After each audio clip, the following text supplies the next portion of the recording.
Assalamualaikum warahmatullahi wabarakatuh. Kenalkan, nama saya Muhammad Akhtar Rizky Ramada dari Ilmu Komputer kelas D2. Video kali ini saya akan menjelaskan terkait hasil proyek untuk memenuhi tugas masa depan dari mata kuliah Desain Pemrograman berorientasi objek. Nah, mungkin sebelum saya mulai, saya akan membacakan janji terlebih dahulu. Saya Muhammad Akhtar Rizky Ramada mengajarkan evaluasi tugas masa depan dalam mata kuliah Desain dan Pemrograman berorientasi objek. Untuk keberkahannya, maka saya tidak melakukan kecurangan seperti yang telah dispesifikasikan. Amin. Baik, pertama-tama di sini izinkan saya untuk demonstrasinya terlebih dahulu. Di sini saya membangun proyek ini menggunakan IntelliJ IDEA berbahasa Java. Karena seperti di spesifikasi tugas masa depan diharuskan menggunakan bahasa yang berorientasi objek, dan dimana Java merupakan salah satu bahasa yang sudah benar-benar berorientasi objek, dan IntelliJ IDEA ini salah satu IDE yang memang memudahkan melakukan implementasi menggunakan bahasa Java. Nah, untuk di kali ini saya akan mendemonstrasikan menggunakan IntelliJ IDEA, namun nanti di petunjuk yang akan diberikan di filenya itu ada untuk yang melakukan di VS Code juga. Oke, saya akan lakukan run. Nah, di tampilan awal ini ya, main menu di sini, ini tuh nama gamenya Cosmic Skill Collector, yang dimana kalau kita lihat ini tuh ada Commander ID atau ya nama dari usernya, ada Hall of Fame ini untuk melihat ranking siapa aja yang sudah pernah bermain dan berapa skornya, seperti itu. Nah, di sini ada 3 button. Launch mission untuk masuk, briefing ini seperti about. Jadi di sini ada about-nya. Nah, Cosmic Advanced Protocol ya, ini game dibuat untuk bagian dari tugas masa depan individu mata kuliah DPBO. Nah, ini ada visual asset credit-nya. Jadi saya rata-rata menggunakan dari Flaticon. Ini website resmi untuk mendapatkan icon gratis. Terus juga untuk background-nya saya ngambil dari Pinterest. Lalu untuk audio credits-nya dari sini, dan objektifnya ya mengambil sebanyak-banyaknya benda kosmik mungkin ya sebutannya. Kita tutup. Nah, ini untuk button untuk keluar dari gamenya. Nah, di sini kita langsung demo aja untuk Commander ID-nya, yaitu anggap aja kita tag 24. Nah, oke, kita langsung launch mission. Nah, di sini tampilan gamenya seperti ini. Jadi di pojok kiri itu ada semacam kriteria skornya gitu ya.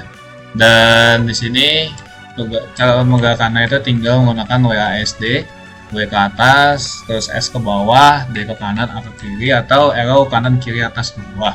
Nah, untuk cara bermainnya itu tinggal melakukan klik kiri pada benda-benda kosmik yang ada di sini gitu. Contoh ya, ini ada satelit, ada meteorit, asteroid, satelit, bintang ya. Nah, tiap benda kosmik itu memiliki nilai yang berbeda-beda. Contoh di sini ada UFO. UFO ini yang paling tinggi 250, dan juga memang yang paling jarang untuk ya. Nah, di sini mungkin kalau misalnya dilihat ada satu benda yang dia tuh jalannya lumayan kencang, yaitu Pluto.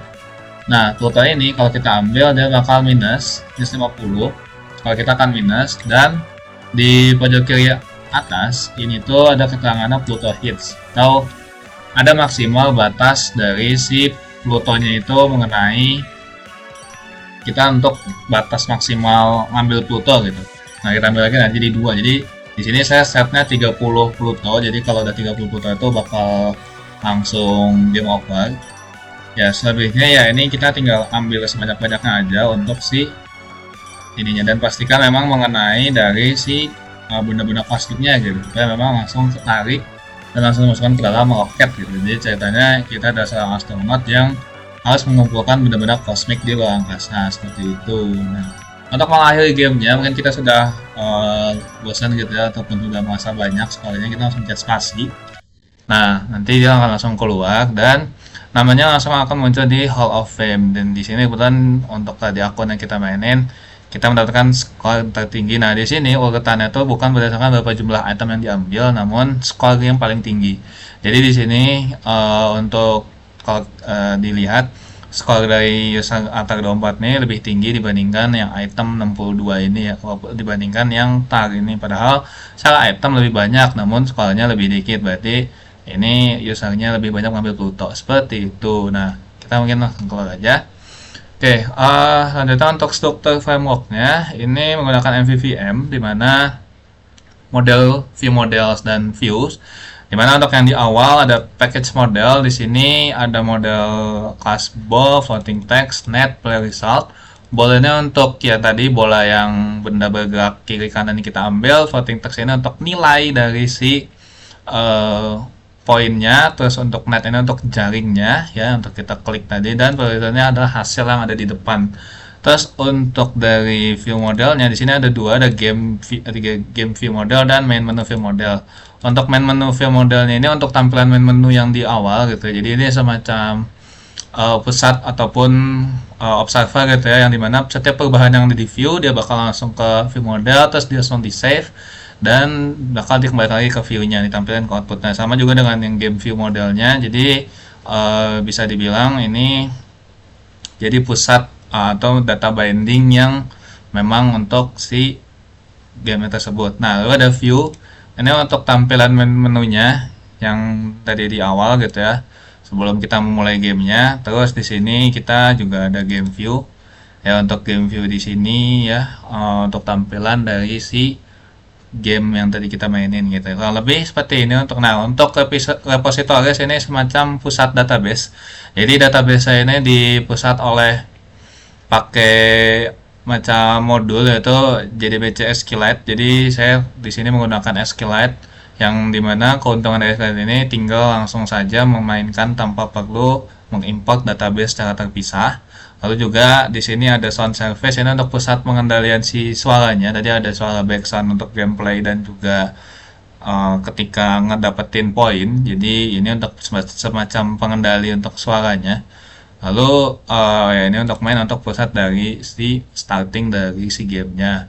Nah selanjutnya untuk dari animasinya sendiri, di kalau kita lihat gitu ya di main menu di sini saya menggunakan Java Util Timer yang dimana saya tidak menggunakan thread manual, tapi di sini untuk mengatur animasi semacam tadi ya ada efek glow, terus juga untuk nampilin bahwa game ini berjalan di 16 frame per detik, yang di sini juga setelah nanti ditampilkan dari si animasi tersebut, dia di view model yang ini dia bakal melakukan update game.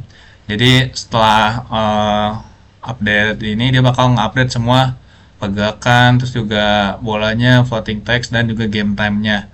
Dan juga kurang lebih animasi yang saya gunakan ini cukup sederhana gitu ya. Tidak membuat manual, tapi emang menggunakan bawaan dari si library Java seperti itu. Mungkin dari saya cukup sekian untuk penjelasan dari tugas masa depan mata kuliah desain pemrograman berorientasi objek. Harapannya video ini bisa membantu juga untuk melihat bagaimana cara kerja dari proyek ini. Saya dari cukup, apabila ada kesalahan mohon maaf. Wassalamualaikum warahmatullahi wabarakatuh.